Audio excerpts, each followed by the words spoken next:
أعوذ بالله من الشيطان الرجيم. بسم الله الرحمن الرحيم. الحمد لله والصلاة والسلام على أشرف الأنبياء والمرسلين سيدنا محمد وعلى آله وأصحابه ومن تبعهم بإحسان إلى يوم الدين. أما بعد. السلام عليكم ورحمة الله وبركاته.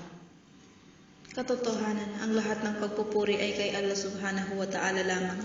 Purihin natin siya at hilingin natin ang kanyang tulong. Humingi tayo ng kapatawaran at manumbalik sa kanya. At hilingin natin ang galingan niya mula sa kasamaan ng ating mga sarili at mula sa mga masasawang nagawa natin. Sino man ang patnubayan ni Allah subhanahu wa ta'ala, ay walang sino man ang maaaring makapagpaligaw sa kanya. At sino man ang kanyang iligaw, ay hindi na siya makakakita pa ng sino man na kanyang magiging gabay at patnubay. Subhanaka la ilma lana illa ma 'allamtana innaka antal alimul hakim.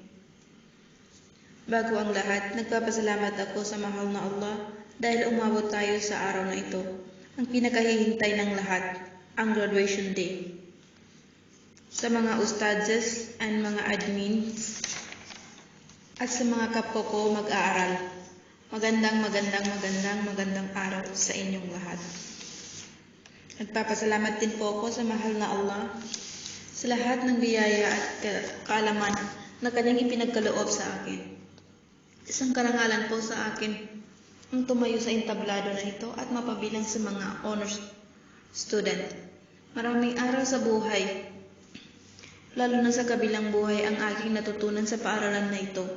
Madrasa al-Ilm Abda'wa al-Islamiyah. Mas naging maunlad ang aking karunungan simula nang mapabilang ako sa mga mag-aaral dito.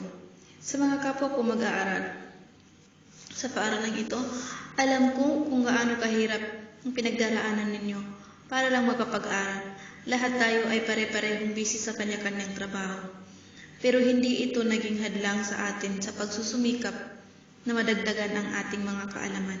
Pagkus nagagawa natin pagsabayin ang trabaho at ang ating pag-aaral kahit sa pamamagitan lamang ng internet. Sa isang hadis, isinalaysay ni Abu Hurairah na ang sugo ay nagsabi, sino man ang tumahak sa landas ng kaalaman, gagawin ni Allah na magaan sa kanya ang landas patungo sa paraiso. Rawahul Muslim. Kaya sana lahat tayo ay may natutunan sa madrasa na ito. Isa puso, isa gawa, at isa buhay ang mga ito. Labis din akong nagpapasalamat na napabilang ako sa mga estudyante ng madrasa na ito dahil dito natagpuan ko ang tunay na landas sa Allah.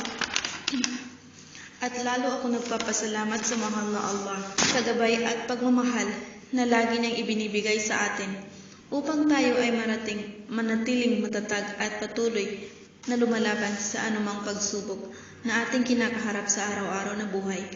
Taus-puso po akong nagpapasalamat kay Founder Dato Akim Pantaw na siyang naging instrumento ni Allah upang mabuo ang madrasa na ito. 10 ng kanyang mga kasamahang admin at mga ustadzes na walang sawang namamahagi ng kanilang mga kaalaman sa amin na mga mag-aaral. Maraming salamat po. Naway ang gantimpala at ang habag ni Allah ay mapasa ating lahat. Maraming salamat po. Sukran and wassalam.